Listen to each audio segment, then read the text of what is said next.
ஒருவேளை உங்களுக்கு ஓட்டு இல்லைன்னா உன்னை நாயை கூட மதிக்காது. எப்படி? ஒரு நாயை கூட மதிக்காது. அதுல இருந்து விதிகளுக்காக இந்த மண்ணுக்காகவும் மக்களுக்காகவும் ஒவ்வொரு முறையும் அந்த களத்துல தனிச்சு நிற்கிறது நாம் தமிழ் கட்சி மட்டும்தான். நீங்க கூட்டணி வச்சா ஒரு 4 எம்எல்ஏ கிடைக்கும்ல, ஒரு 10 எம்எல்ஏ கிடைக்கும்ல. இத்தனை ஆண்டு காலமா கூட்டணி வச்சு நீங்கள்லாம் எம்எல்ஏ வாங்கி எண்ணத்தை செஞ்சு கிழிச்சீங்கன்னு சொல்லுங்க, நாங்களும் கூட்டணி வைக்கிறோம். எங்களுக்கு எந்த பிரச்சனையும் இல்லை. ஒரு தடவை நீங்க கூட்டணி வச்சு நீங்க தனியா உங்க இதெல்லாம் சாதிக்க முடிஞ்ச ஒரு பட்டியலை காட்டுங்க, நாங்க கூட்டணி வச்சுக்கிறோம். எதுக்காக நான் கூட்டணி வைக்கணும்? நாங்க வந்திருக்கிறது திராவிட செதைக்குன்னு வந்திருக்கோம். ஏன் இது இந்த ஆண்டுகள் தொடர்ந்த 70 ஆண்டுகளாக 100 ஆண்டுகளாக தொடர்ந்து தமிழ் அல்லாதவர் மட்டும்தான் தமிழுக்கு ஆடுறான். தமிழ் அல்லாதவர் மட்டும்தான் தமிழுக்குலாம். இன்னைக்கு உட்பட இந்த எம்எல்ஏ 230 எம்எல்ஏ 70 வீக்காடு போகாம 30 வீக்காடு பிற மாநிலத்தவர் தான், பிற மொழியாளர் தான். அரசு வேலையில 60 வீக்காடு பிற மொழியாளர்கள் தான் இருக்காங்க. தமிழுக்கு வேலை முன்னுரிமை இல்லை. ஏன் முன்னுரிமை கொடுக்கல? ஆளுறது நம்மளால இல்ல, எப்படி கொடுப்பான். ஆனா அதை தாண்டி இந்த சமூகத்துல நாங்க தான் சமூக நீதி பேசுறோம், சமூக நீதி பேசுறோம், சமூக நீதி தொடர்ச்சியா சொல்லிக்கிட்டே இருப்பாங்க. ஆனா என்னடா சமூக நீதி பேசுறோம் ஒருத்தரும் சொல்ல மாட்டான். திராவிடம் என்ன கேட்டா ஒருத்தரும் சொல்ல மாட்டான், வாயை திறக்க மாட்டான். கேட்டா ஊட்டிட்டே வருவான், ஊட்டுவான். இன்னை வரை ஆணவ கொலை நடந்துகிட்டே இருக்கு, இன்னை வரை நடந்துகிட்டே தான் இருக்கு. நீ எங்க சாதி ஒழிச்ச, எங்க சமூக நீதி இல்லாட்டின, என்ன சமூக நீதி பண்ண? சமூக நீதி சமூக நீதி சொல்றீங்க. இன்னைக்கு ஒருத்தர் வந்திருக்காரு, யாரு உங்களுக்கு எல்லாம் தெரியும். உங்க வீச்ச நான் வரேன், எதுக்கு வரேன்? உங்களை சாவடிக்க வரேன், எப்படியாவது சாவடிக்க வரேன். திராவிடம் என்ன பண்ணுச்சு? உங்களை குடிக்க வச்சு சாவடிச்சது, இவரெல்லாம் உங்களை நடிக்க வச்சு சாவடிக்கிறாரு. ஒவ்வொரு இடத்துலயும் போற இடத்துலயும் 50 பேருக்கு மழக்கம், 20 பேருக்கு மழக்கம். இத ஒரு இடத்துல கூட திராவிடம் கண்டிச்சுதா? கேட்ட நாங்க திமுக எதிரி, நாங்க திமுக எதிரி. நீங்க எதிரி இல்ல. ஒவ்வொரு இடத்துலயும் 50 பேரு 20 பேரு 30 பேர் மழக்கம். முதல் மாநாட்டுல 5 பேர் இறந்துட்டாங்க. ஒரு வழக்கு, ஒரு இது. ஏன்னா காரணம் அவங்கள ஒண்ணுக்குள்ள ஒண்ணு. ஆனா வெளியில மட்டும் என்ன சொல்லுவாங்க? நாங்க திமுக நாங்க தான் எதிரி. ஒண்ணு டிவிகே, ஒண்ணு டிஎம்கே, ரெண்டு ஒண்ணு தான் நாங்க சொல்றோம். நாங்க ஒண்ணு புதுசா சொல்றோம், ரெண்டு ஒண்ணு தான். நாங்க மட்டும் தான் இங்க வேற. நாங்க திமுக என்ன செய்யுதுன்னு எங்களுக்கு தெரியும், நீங்க என்ன செய்யுது எங்களுக்கு தெரியும். ரெண்டையும் தூக்கி போட்டு குப்பையில போடதான் நாங்க நாம் தமிழர் நிக்கிறோம். தொடர்ந்து 14 ஆண்டு காலமா தனிச்சு நிக்கிறோம். ஒத்த ரூபா ஓட்டுக்கு பணம் கொடுக்கல, ஒத்த ரூபா கொடுக்கல. இந்த அரசியல் அமைப்பிலே இந்திய வரலாற்றிலே ஒரு கட்சி மக்களை மட்டும் நம்பி அரசு அங்கீகாரம் பெற்று இந்த களத்துல சின்னத்தை அங்கீகாரம் வாங்கியிருக்குன்னா அது நாம் தமிழர் மட்டும் தான். அது வேறு எந்த கட்சியும் கிடையாது. அதை விட எங்களுக்கு பெருமை வேற எதுவும் கிடையாது. இந்த மக்கள் எங்களை பொறுமையாக தான் அங்கீகரிக்கிறாங்க. ஏன்னா அந்த மக்கள் சினிமா முகத்திலையும் போதையிலும் மழங்கி இருக்கான். ஒரு 1000 ரூபாய் கொடுத்துட்டு அதுவே பெரிய உதவி. அந்த மாதிரி ஒரு வேலை வாய்ப்பா தமிழர்களுக்கு முன்னுரிமை கிடையாது. எல்லாத்துக்கும் லஞ்சம் தான், எல்லாத்துக்கும் ஊழல், எல்லாம் ஊழல். ஒவ்வொன்றுக்கும் ஊழல், ஒவ்வொரு செயலுக்கும் ஊழல் தான். தொடர்ச்சியா இந்த களத்துல மக்களுக்காக நிற்கிற எங்களை இந்த ஊடகமும் அங்கீகரிக்காது, இந்த அரசும் அங்கீகரிக்காது, இந்த மக்களும் அங்கீகரிக்காது. அப்படிங்கிற இடத்துல இந்த மக்களை எப்படியாவது இந்த குடிப்பதிலிருந்து ரசிக்க பகுதியிலிருந்து வெளியேற்றி ஒரு தமிழ் புரட்சிக்காக, தமிழ் மண்ணுக்காக, தமிழ் இனத்துக்காக கொஞ்சம் கொஞ்சமா திரட்டி முழு கொண்டு வரோம். ஒருவேளை அண்ணன் செந்தாமன் சீமான் வரவில்லை என்றால் என்னை போல பல இளைஞர்கள், இங்க கூடியிருக்கிற போல பல மகளிர்கள் இளைஞர்கள் எல்லாமே சினிமா மோகத்திலே மூழ்கி இருப்பார்கள். இல்லை என்றால் குடிபோதைக்குள் மூழ்கி இருப்பார்கள். நீங்கள் எந்த கூட்டத்துக்கு செல்லுங்கள், எந்த இடத்துல சென்று பாருங்கள், அங்கள் ஒவ்வொருத்தரும் பாதி பேர் குடிச்சிட்டு தான் இருப்பாங்க, மது போதையில் தான் இருப்பாங்க. எல்லாரும் டாஸ்மார்க் வியாபாரம் பிச்சுட்டு ஓடும். ஆனா நாம் தமிழ் கட்சி கூட நடத்தினா அங்க டாஸ்மார்க் கடை வெறிச்சோடி கிடக்கும். ஏன்னா நாங்க அதுல இருந்து வெளியேறதான் இப்படி ஒரு புரட்சிக்கான ஒரு கட்டி கொண்டு வந்துட்டு இருக்கோம். இப்போ நடந்த கரூர் சம்பவத்துல டாஸ்மார்க் 5 மடங்கு வியாபாரம் கூடி இருக்கு. எத்தனை மடங்கு? 5 மடங்கு வியாபாரம் கூடி இருக்கு. இதுல இருந்து கொண்டு வரலாம் நாங்க வந்திருக்கோம். இதுல இருந்து வெளியேற்றணும் மக்களை. இந்த ரசிகை போதில இருந்து இந்த குடிபோதை மக்களை வெளியேற்றணும். ஒருத்தன் கேட்கறான், உங்க அண்ணன் எதுனா ஒன்னா மலை மாநாடு போட போறாருன்றாரு. இப்போ ஏற்கனவே மரத்துக்கு மாநாடு போட்டாரு, இப்போ மலைக்கு மாநாடு போறாரு, அப்புறம் கடலில் மாநாடு போட போறாரு அப்படின்னு கேட்கறான். அவனுக்கு மழைன்னு நான் தெரியுதா? ஒரு கருமாதான் தெரிய மாட்டேங்குது. மழைன்னு என்ன பண்ணுது? மழை இந்த மரம் நமக்கு என்ன செய்யுது தெரியல. இந்த மரம் என்ன செய்யுதுன்னு இந்த பகலில் இந்த நின்று பாரு, இந்த மரம் என்ன செய்ய தெரியும். இந்த வேப்ப மரம் என்ன செய்யுதுன்னு தெரியாது அவனுக்கு. புளிய மரம் என்ன செய்யுதுன்னு தெரியாது அவனுக்கு. ஆலமரம் என்ன செய்யுதுன்னு தெரியாது அவனுக்கு. எந்த கருமாந்திரமும் தெரியாது. ஆனா நீங்க மலைக்கு மாநாடு போறீங்க. இந்த வேப்ப மரம் மட்டும்தான் 24 மரம் நல்ல ஆக்சிஜனை தரும். புளிய மரம் தராது. அதனாலதான் புளிய மரத்துக்கு படுக்காத பேய் அடிச்சுன்னு சொல்லுவாங்க. ஆனா இதெல்லாம் இவங்களுக்கு தெரியாது. இதெல்லாம் பேச யார் வந்திருக்கு? நாம் தமிழ் நாங்க தான் வந்திருக்கோம். நாங்க தான் அதை பேசுவோம். ஏன்னா நாங்க தான் இந்த மண்ணில் உரிமையானவங்க. இந்த மண்ணுக்கான ரத்தத்தில் ஊறி போனவங்க நாங்க தான் பேசுவோம். நீங்க எப்படி பேசுவீங்க?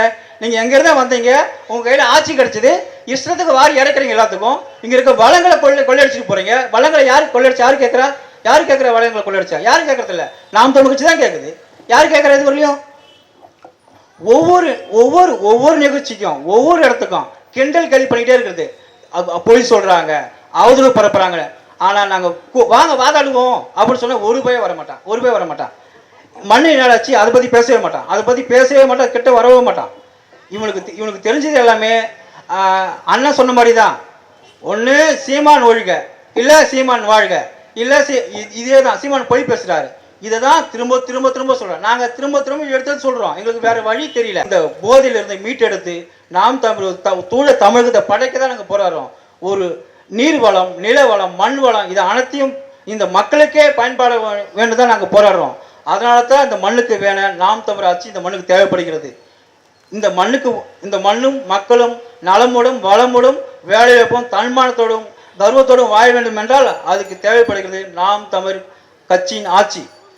அதனால் இங்கே வருகிற 26 தேர்தலில் மறக்காமல் விவசாய சின்னத்தை வாக்களித்து நாம் தமிழ் வேட்பாளர் அனைவரையும் வெற்றி பெற செய்யுமாறு கேட்டுக்கொள்கிறேன். நாம் தமிழர். தாழ்ந்து வீழ்ந்து கிடக்கிற இந்த தமிழ் சமூகத்தையும் இன உணர்வும் மான உணர்வும் இன்றி தமிழ் உணர்வு இல்லாது இன்றைக்கு திரைக்கவர்ச்சியில் மூழ்கி இருக்கிற இளைஞர்களுக்காக கடந்த 15 வருடங்களாக ஒரு இயக்கம் தனித்து எந்தவித சமரசமின்றி களத்திலே நிற்கிறது. ஏன் வேண்டும் நாம் தமிழர் ஆட்சி? இழந்துவிட்ட உரிமைகளை பிச்சை கேட்டு பெற முடியாது, அதை போராடித்தான் பெற வேண்டும் என்ற நிலைக்கு தள்ளப்பட்டிருக்கிறது தமிழ் சமூகத்தை மீட்டுருவாக்கம் செய்வதற்கு, அழிந்து கிடக்கிற இந்த தமிழ் சமூகத்தை எப்படியாவது அனைத்து இனங்களைப் போலவும் வாழ்ந்துவிட முடியாதா என்ற நோக்கத்தில் ஒரு பெரிய கனவை சுமந்து கொண்டு இந்த களத்திலே நிற்கிறோம். வெறும் சாதாரண உழைப்பல்ல. 2009 கட்சி ஆரம்பிச்சு இதுவரை எந்த சமரசமும் இல்லாமல் இந்த சமூக கொடுமைகளுக்காக எதிர்த்து போராடுகிற ஒரு கட்சி நாம் தமிழர் கட்சி. எந்த போராட்டமும் பாரு, இன்னைக்கு வரைக்கும் பாரு, அதிமுக தேர்தல் வேலையை பார்க்கிறான், திமுக தேர்தல் வேலையை பார்க்கிறான், கூட்டணி கட்சியெல்லாம் பேரம் பேசுறதுக்கு ரெடி ஆயிட்டாங்க இப்ப விஜய் வந்ததுனால. ஆனால் இன்னைக்கு இந்த சமூகத்துல மலைகளின் மாநாடு, மரங்களின் மாநாடு, அப்படி தத்துவார்த்த ரீதியாக இந்த களத்திலே நாங்கள் நிற்கிறோம். சும்மா இல்ல. ஏன் இந்த திரைக்கவர்ச்சியை பத்தி நான் பேச நினைக்கிறேன்னா, 2016 முறை நாங்க மாநாடு போட்டப்ப பல லட்சக்கணக்கான இளைஞர்கள் திருச்சியில கூடினாங்க. அதற்கு பிறகு தொடர்ச்சியாக எங்களுக்கு நாங்க தனிச்சு போட்டிக்கிறோம். 2016 1.1 வாக்கு இரட்டை மெழுகுவர்த்தி சின்னத்தில் நிற்கிறோம். அதற்கு பிறகு 2019 நாடாளுமன்ற தேர்தலில் நாங்கள் தனிச்சு போட்டி. அதற்கு பிறகு 2021 தேர்தலில் தனிச்சு போட்டி. 3 முறையும் எங்களை தோற்கடிச்ச. ஆனாலும் கூட இன்று வரை களத்தில் உங்ககிட்ட நிற்கிறோம். 2027 தனிச்சு தான் நிற்க போறோம். 1% வாக்கு, 4% வாக்கு. இன்றைக்கு 36 லட்சம் தமிழ் மக்கள் எங்களை நம்பி இருக்கிறான். இப்ப 2021 தேர்தலில் நம்ம ஐயா கமலஹாசனை கொண்டு வந்தாங்க. அவருக்கெல்லாம் இந்த சமுதாயத்தின் மீது எந்த அக்கறையும் கிடையாது. இந்த வாக்கு சதவீதத்தை எங்களை தாண்டி அவங்க போயிடுவோம். 2021 நாங்க அப்பயே 8% வாங்கியிருந்தோம்னா அப்பயே நாங்க அங்கீகரிக்க கட்சியா மாறி இருப்போம்.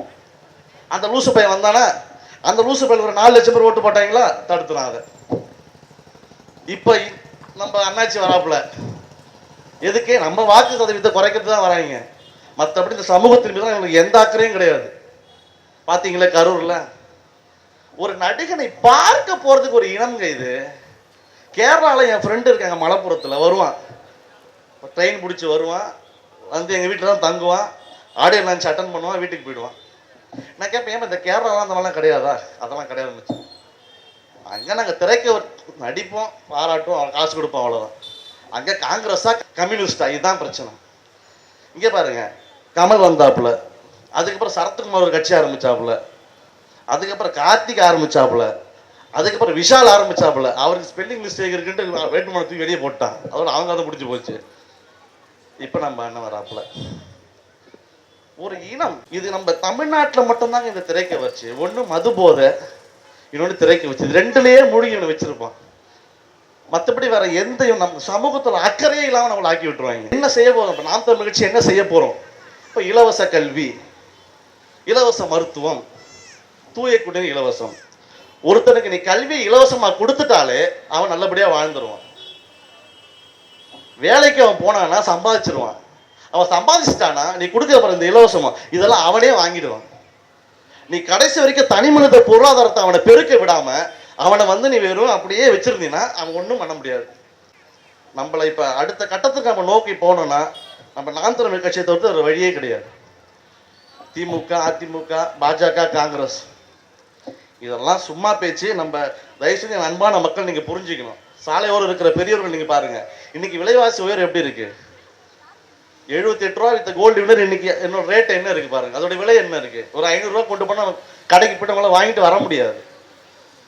அப்ப இலவசங்களை நம்ம வெறுத்துட்டு எந்த மக்களுக்கு ஏதோ நல்ல செய்யறான், கனிம வளம், காட்டு வளம், மலை வளம் எவன் பேசுறானோ அவனுக்கு நீ வாக்கு செலுத்து. அதை தவிர்த்து ஒரு வழியே இல்லை.